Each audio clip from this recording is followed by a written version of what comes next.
So why is there a difference between the short and the long versions of the ending of the Gospel of Mark? Hello, my name is Jairo Torres, and in this presentation I invite you to examine what the Bible tells us about this. I begin this session by praying and asking the Holy Spirit to enlighten us for this day.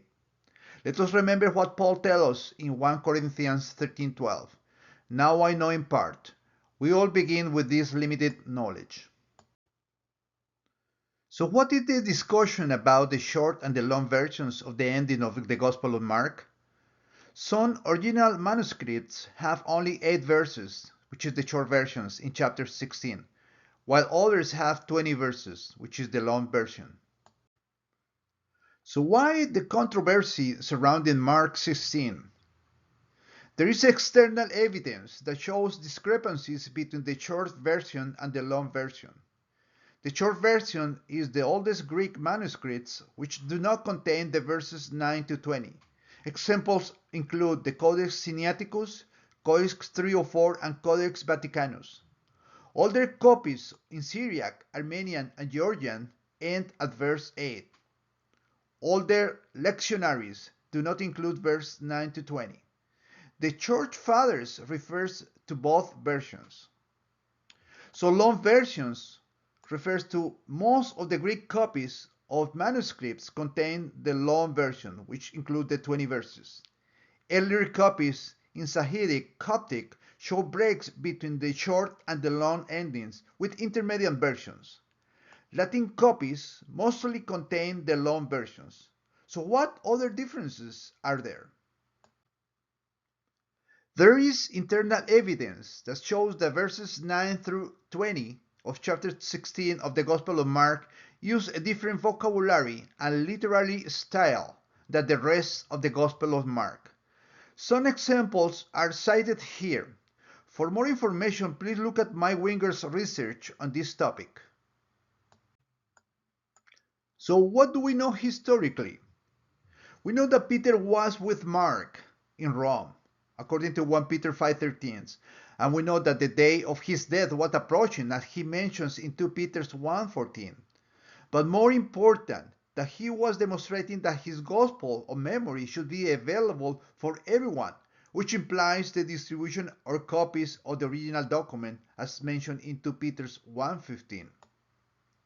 So the account of Peter's martyrdom gives the impression that his moment of facing death arrived more quickly than he expected, raising the possibility that his gospel was not yet finished. The story goes like this. Peter's followers realized that was a plot to execute him and convince him to flee, but he met Christ as he left. Upon asking the famous question, Quo vadis? Where are you going? And learning that the resurrected Jesus was going to Rome to be crucified again, Peter understood that his destiny was to die in Rome.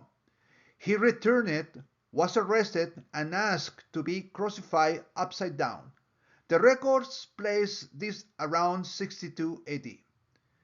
The accounts of Mark's death point to Alexandria in Egypt around 68 AD. So it is possible that just as Peter coordinated the completion and dissemination of the gospel with Mark, he did the same with the others. What else do we know? So what new elements are there in verses 9 to 20 in chapter 16 that are not in the New Testament? So number one, the confirmation of the proclamation of the gospel to all the nations, which is fundamental as it defines when the Old Testament ends and the New Testament begins. Secondly, the record that Mary Magdalene has 7 demons. Having won 7 or a legion of demons would be irrelevant. However, it would be a detail that only those close to Jesus would know, serving as confirmation of the validity of the verses that accompany it. In conclusion, it is quite likely that the shorter version represents an abrupt interruption of the narrative, possibly due to the persecution, so Mark had to flee. So the longer version suggests that Peter received confirmation at the end of his life that the gospel had been proclaimed to all nations.